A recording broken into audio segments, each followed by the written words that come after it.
Bonjour à tous. Alors, aujourd'hui, on va travailler sur les lignes sinueuses pour les moyens, les lignes sinueuses qu'on peut aussi appeler vagues, d'accord? Donc, vous avez montré les photos de vos enfants, à vos enfants, pardon, des vagues dans la mer, par exemple, ou des collines. Donc, après, vous le faites avec le doigt. Donc, vous faites bien arrondi comme ça, en précisant bien que ça ne pique pas comme les lignes brisées ou les montagnes, mais que c'est arrondi. Voilà, comme ça. Les enfants ont déjà vu l'arrondi avec le pont, d'accord?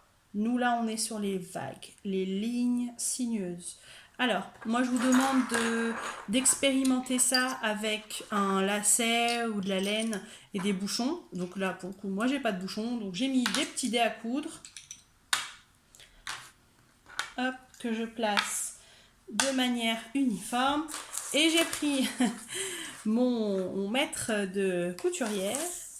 Et donc, je vais faire passer cette ligne sinueuse. Hop, entre chaque des... Hop, hop, hop, pour montrer que l'on est dans des lignes sinueuses. Regardez. D'accord, voilà. On montre qu'on n'est pas en pic, mais qu'on est bien en ligne sinueuse, d'accord? Donc on s'entraîne comme ça, mais aussi de manière verticale. Les lignes sinueuses peuvent aussi être comme ça.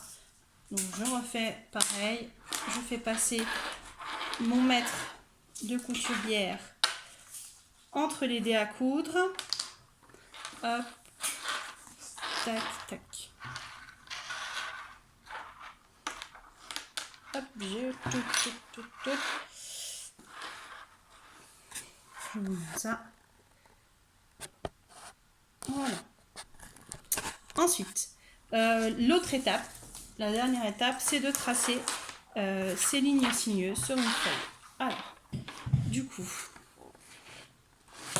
hop, que vous voyez bien.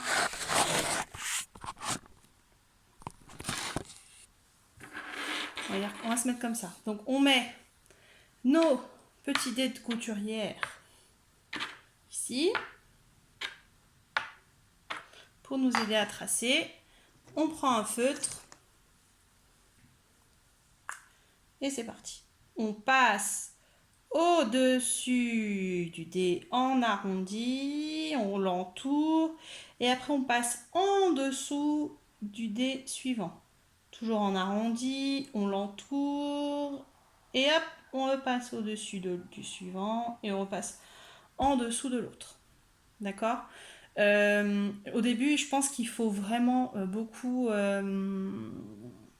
comment dire?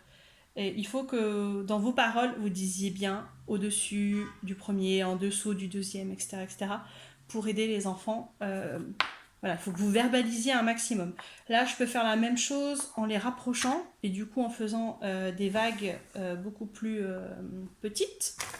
Hop, voilà, comme ceci.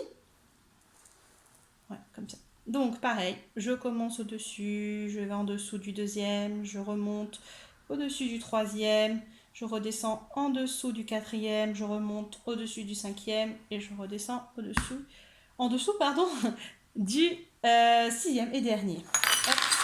Voilà, là ça monte de vagues différentes. Et ensuite, quand votre enfant est prêt, il peut essayer tout seul de faire ses vagues.